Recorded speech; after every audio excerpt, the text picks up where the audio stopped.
वालेकुम व्यूअर। आज मेरे पास काउंट फार्मूला है और काउंट फार्मूले का बी पार्ट मैं आप लोगों को करने जा रहा हूं। सबसे पहले ये आपको मालूम होना चाहिए कि काउंट का फंक्शन क्या है। तो इसका फंक्शन है this function count the number of numeric entries in a list. अगर आपके पास एक बड़ा लिस्ट है जिसमें मुख्तलिफ एंट्री की गया हो, जिसमें नंबर भी हो, जिसमें टेक्स्ट भी हो, कोई सेल खाली भी छोड़ा हो, तो इसमें सिर्फ ये क्या चीज काउंट करेगा? न्यूमेरिक यानी नंबर्स को काउंट करेगा। It will ignore blanks, text and error. ये क्या करेगा? अगर आपके पास एक एरर है, ये एरर है, ठीक है, ये इग्नोर करेगा। कोई सेल अगर खाली है, ये काउंट नहीं करेगा, ये शुमार नहीं करेगा, ये भी इग्नोर करेगा।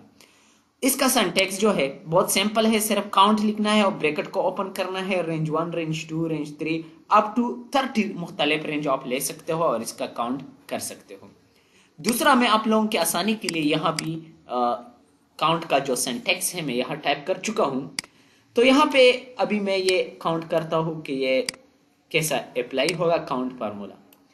तो यहाँ पे मैं मुख्तलिफ वैल्यू आप लोगों को टाइप कर चुका हूँ। यहाँ पे सिर्फ 2 पॉइंट आप लोगों की जहन में होनी चाहिए काउंट फंक्शन के बारे में।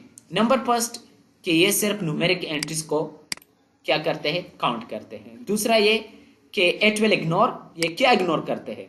ब्लैंक्स और टेक्स्ट को ये इग्नोर करते हैं। तो लेट्स सी। सबसे पहले अपनी कीबोर्ड COUNT काउंट को टाइप करना पड़ेगा, फिर open bracket and then range. जितना रेंज आप लेना चाहते हो तो वो आप लोग ले सकते हो और ब्रैकेट को क्लोज करके एंटर प्रेस करें। तो यहाँ पे रिजल्ट 3 आया, इसलिए 3 आया कि ये भी नंबर है, ये भी नंबर है, ये भी नंबर है, तो 1 और 2 और 3, तो ये 3 हो गया। इसका शुमार क्या है? 3 है।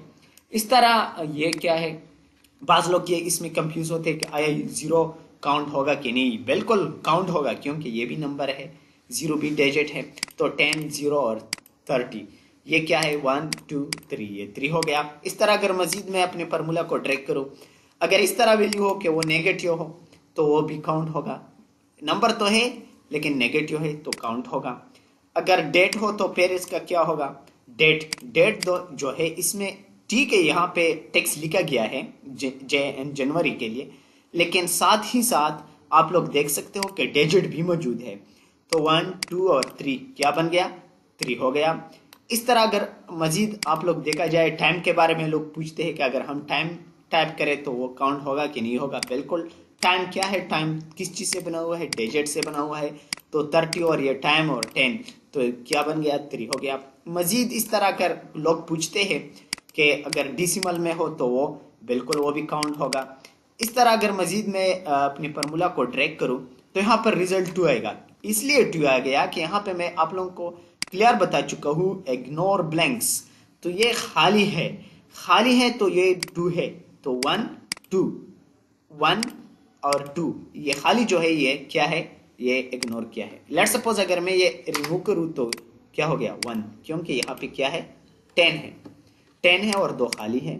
इस तरह अगर मैं मजीद ड्रैग करूँ तो ये भी 2 होगा क्योंकि ये भी डिजिट है, ये भी डिजिट है, लेकिन ये हेलो जो है ये टेक्स्ट लिखा गया है, टेक्स्ट है। डेटा टाइप जो है वो इसका है, टेक्स्ट है। तो यहाँ पे मैं आप लोगों को क्लियर बता चुका हूँ कि टेक्स्ट इग्नोर किया जाएगा, टेक्स्ट को इग्नोर किया जाएगा। तो काउंट फार्मूला क्या करेगा? टेक्स्ट को इग्नोर करेगा। अगर हेलो की बजाय मैं यहाँ पे कोई डिजिट टाइप करूँ तो ये क्या हो गया? ऑटोमेटिकली 3 हो गया। तो इस तरह मैं आप लोगों को ये प्रैक्टिकल दिखाने के लिए ये सब कुछ कर रहा हूँ। तो मेरे यूट्यूब चैनल को सब्सक्राइब करना मत भूलिए। यहाँ पे जो है ये क्या है? ये भी 2 रिजल्ट आ गया। क्यों 2 आया? इसलिए कि ये भी डिजिट है, ये भी डिजिट है और ये एरर है। एरर है तो इसलिए ये इग्नोर किया गया है और इसका रिजल्ट क्या आ गया? 2 आ गया। मजीद इस तरह वीडियो को देखने के लिए मेरे यूट्यूब चैनल को सब्सक्राइब करें। और आप लोगों को मैं A to Z Microsoft Excel में जितने फार्मूले हैं A से लेकर Z तक, तो मैं आप लोगों को करके दिखाऊंगा। लेकिन मेरे यूट्यूब चैनल को सब्सक्राइब करना मत भूलिए। अस्सलाम वालेकुम।